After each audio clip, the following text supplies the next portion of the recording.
বাড়িতে যদি অতিরিক্ত পাকা কলা থেকে যায়, খেয়েও খাওয়া যায় না, আর যদি অনেক সময় বাচ্চারা কিন্তু কলা খেতে চায় না, তাদের জন্য এভাবে যদি কলার প্যানকেক বানিয়ে দাও তারাও পছন্দ করবে। এখানে আমি পাকা কলা নিয়ে নিয়েছি, বেশি নেব না, দুটো নিয়ে নিচ্ছি। এর থেকে বেশি নিলে বেশিও করতে পারো, কোনো অসুবিধা নেই। আমি দুটো নিয়ে নিচ্ছি এখন। দুটো নিয়ে এটা কিন্তু ব্রেকফাস্টের জন্য খুবই উপকার, এটা হেলদি একটা রেসিপি। ভালো করে কলাটাকে ম্যাশ করে নেব। ম্যাশ করে নেওয়ার পরে এর মধ্যে অ্যাড করে দিচ্ছি 1 চামচ মতো ময়দা, বড় টেবিল চামচে। কিছুটা এখন দুধ দিয়ে দিচ্ছি, লাগলে পরে অ্যাড করা যেতে পারে।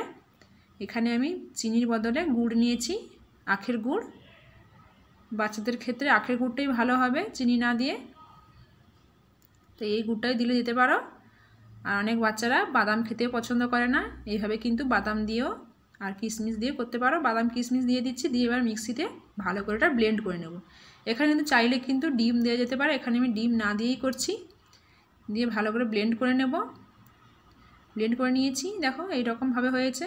ঢাললে যাতে ভালোভাবে পড়ে যায় সেরকমভাবে ব্যাটারটা করতে হবে। এখানে 1/2 চামচ মতো আমি বেকিং সোডা নিয়ে নিয়েছি, দিয়ে ভালো করে মিক্সড করে নেব। মিক্সড করে নিয়ে দেখো কত সুন্দর বুদবুদ হয়ে যাচ্ছে। এটা কিন্তু ননস্টিকের তাওয়াতেই ভালো হয়, আর লোহার তাওয়াতে করলেও হয়। তাতে একটু প্রথমে একটা দুটো একটু লেগে লেগে যেতে পারে। আর এটা ঘি কিংবা বাটার দিয়ে করলে কিন্তু বেশি খেতে ভালো লাগে, তেলে এতটা ভালো লাগে না খেতে। তাই আমি এটা ঘি লাগিয়ে দিচ্ছি।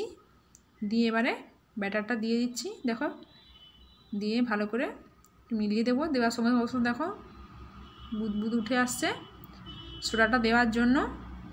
যেটা আলতো আলতো করে সাইড দিয়ে উঠিয়ে নেব। যেহেতু এটা লোহার তাওয়া তাই একটু ওঠাতে একটু সমস্যা হতে পারে, আর ননস্টিকের তাওয়া হলে কিন্তু ফটাফট হয়ে যায়। এভাবে উঠিয়ে নিয়ে আলতো আলতো করে পাল্টে দেব। পাল্টে দিয়েও এই একইভাবে এরকম করে ভেজে নেব চিপে চিপে। এইরকমভাবে করে নিচ্ছি। বাকিগুলো এরকমভাবে করে নেব, যেগুলো আছে বাকি বাদ বাকি এই একই প্রসেসে এরকম করে নিচ্ছি। নিলে দেখো এর কিন্তু বেশি হতে সময় লাগে না। আর ব্রেকফাস্টের জন্য কিন্তু এটা খুবই উপকার। এভাবে বানিয়ে বাচ্চাদের কিংবা সবাই খেতে পারো।